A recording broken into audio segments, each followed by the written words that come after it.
All right, Serious and Silliness Bodybuilding is back. Your host, John Livia, is back after being suspended from YouTube. Yeah, I was in YouTube jail for about a week before I get started. Guys like my shirt? It says Meathead. I thought this was perfect. And it's a gorilla. It's a gorilla. It's a gorilla. So I thought it would be perfect since I try to be goofy and funny.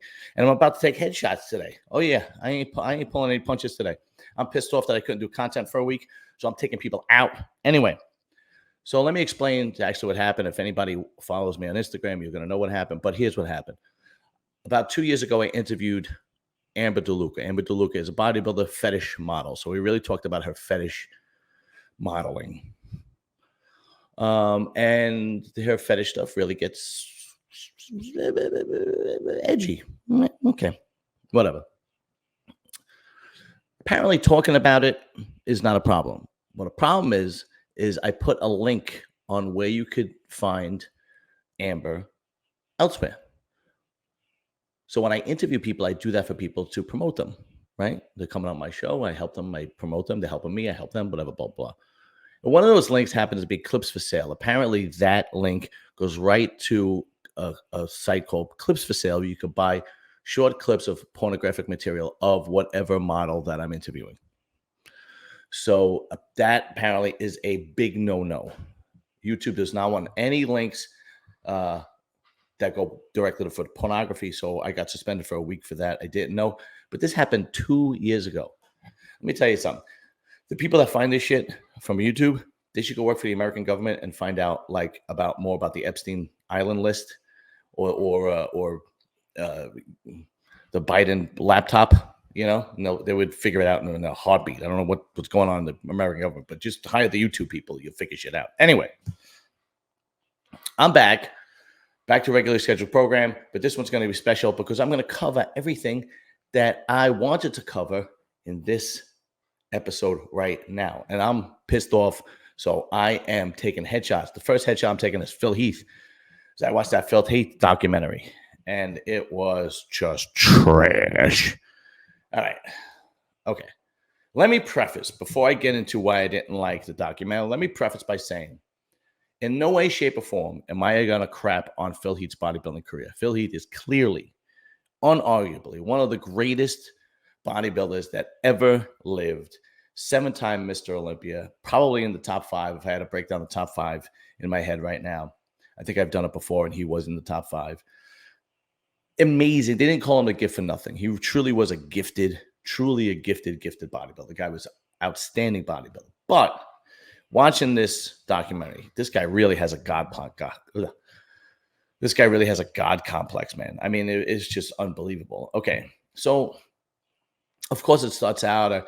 I started out with humble beginnings, and I was broke, and my family was poor, and the same crap on every documentary. Every documentary about a special person talks about how hard they had it growing up, blah, blah, blah. When they start getting into his childhood and his early adulthood, like college and whatnot, and maybe his adolescence, teens, they didn't interview anybody from his past. Not a coach, not a teacher, not a relative, not a best friend, nobody. They were talking to him, and they were talking to his wife or his girlfriend. I don't think they're married, his girlfriend. But him and his girlfriend have only been together for 6 or 7 years or something like that. So she obviously wasn't there with him when he was in high school, when he was in college. But she's talking as if she was. So what basically is happening is Phil told you what happened, which I'm sure is true, but you're just regurgitating it as if you were there, and she wasn't.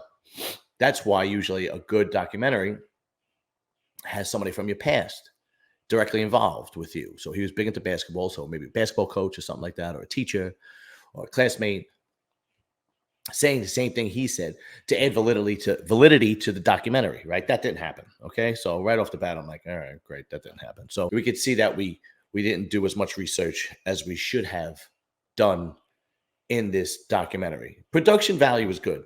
That much I'll give you. Production value was good. Limited research on Phil's life. Anyway, and believe me, I know I'm a stickler, but I'm just telling you the truth. And I'm giving my opinion, okay? There's a scene.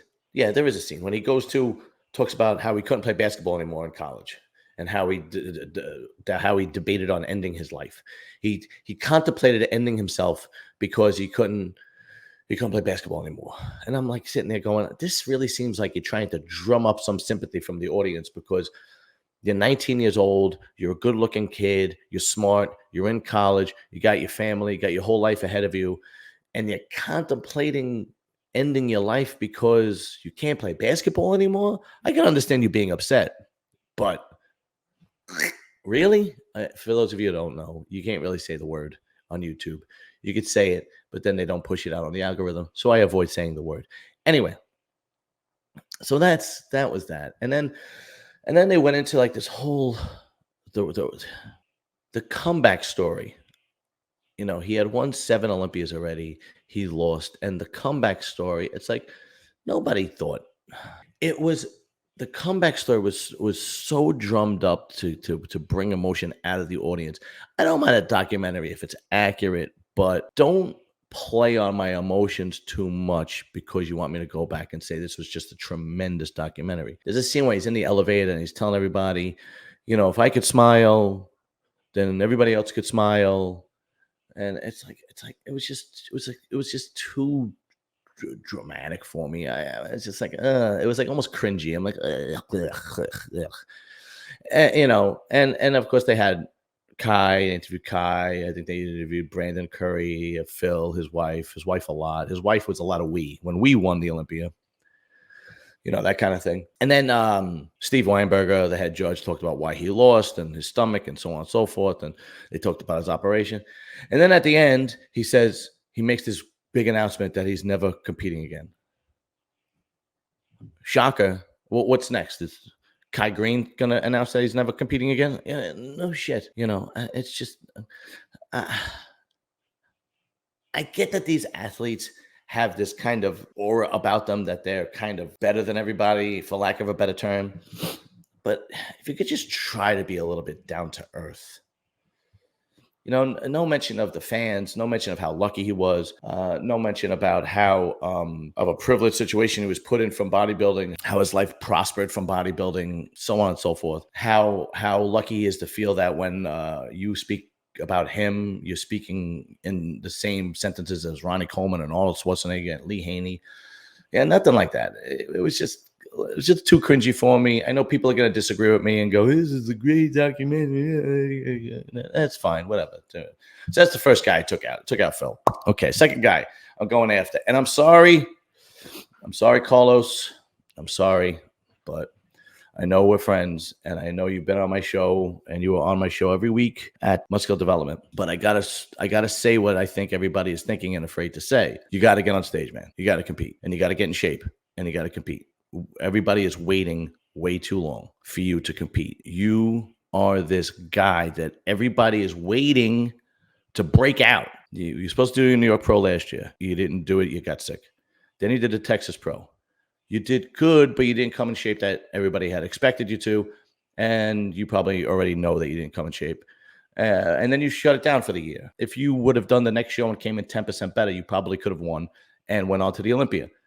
That didn't happen. You shut it down. Okay. This year you're supposed to do the Arnold Brazil, and you apparently had a death in the family. All right. Condolences. I'm sure it's horrible, but you got to get your ass on stage. You have too much talent to not be on stage. You got too much talent not to be banging heads with the best of the best in the IFBB. So get yourself in gear, put your head down, grind, and get on stage and compete, because we all know that everybody knows if Carlos Thomas Jr. comes in shape and comes hard as nails, he's almost impossible to beat. And we're just waiting for this guy to get on stage. I'm sorry, man. I know that we know each other, and I know I love your dad. Your dad's a great guy, but I gotta call a circle a circle. If I'm wrong, I hope I'm wrong. Jump on stage at the next show and wreck everybody and make me look like an idiot. Really. The next guy I'm going after. And again, I thought about this for a while. I didn't know if I was gonna talk about this. But this is serious and silliness bodybuilding, and I got to keep it 100. I know Justin Rodriguez. He is doing the Detroit Pro. I talked to him in the gym. I only talked to him a little bit. I don't really want to interfere with his working out. But that is going to be the topic, his working out. I've seen him in the gym in the last couple of months, probably 3 times. because I go to different gyms. So when I see him, when I go to Signature, I see him there. The guy clearly is the biggest guy in the gym. Clearly is a professional bodybuilder. You can just look at him. If you could pick out the pro, that's him, right? I mean, it's just clearly there's nobody on his level at the gym we go to. It's just impossible. But I never see this guy break a sweat. I never see this guy training hard. I never see him throwing weights around. And I know people say, oh, when you get that big, you got to, not injure yourself and not train so hard and stimulate, not annihilate. I don't even see him stimulating. And I kind of hope he does see this. Maybe it will actually motivate him. Maybe I'm wrong. Again, I could be wrong. I could be the 3 times I saw him in the last 30 days could have been all, off days. I don't know. Highly unlikely. But he's another guy that if he just puts it together, we know that he could win these shows. We know that if Justin Rodriguez finally puts it together, he can win the Detroit Pro. Well, who's in the Detroit Pro, really? I mean, Good Vito, okay. He came in shape, but Justin's shape is better, and he's just as big. He could stand by him pound for pound. Martin Fitzwater, I mean, I don't know. He blocked me because he didn't like the video I did on him when he got arrested last year. So I don't know what he looks like, but I'm sure Justin in shape could beat Martin Fitzwater. Okay. Who else is going to be on that stage? I don't know, but he is definitely one of the guys that can win if he brings it. And the last show he did, I believe, was the Arnold Classic USA, and he didn't do as well as everybody thought he would do. But you got to start showing me something, guys. I mean, really. I mean, I know both of these guys. I know Carlos, and I know Justin.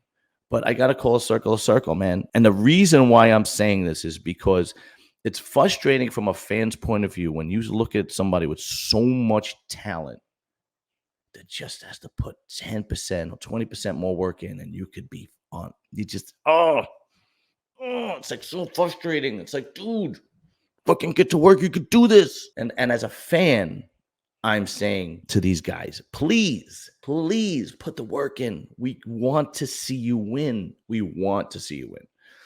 I know. And Justin might see this and he might approach me in the gym, whatever, blah, blah, blah. Carlos might call me or might text me and call me a shithead and so on and so forth. But I'm willing to risk it. And all I could say, and this is exactly what I'm going to tell them if they do confront me. This is exactly what I'm going to say. Prove me wrong.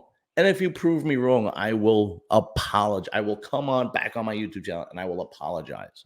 If Justin comes in chiseled to the bone and smokes everybody at the Detroit Pro, I will come on and I'll be like, man, I was wrong about him.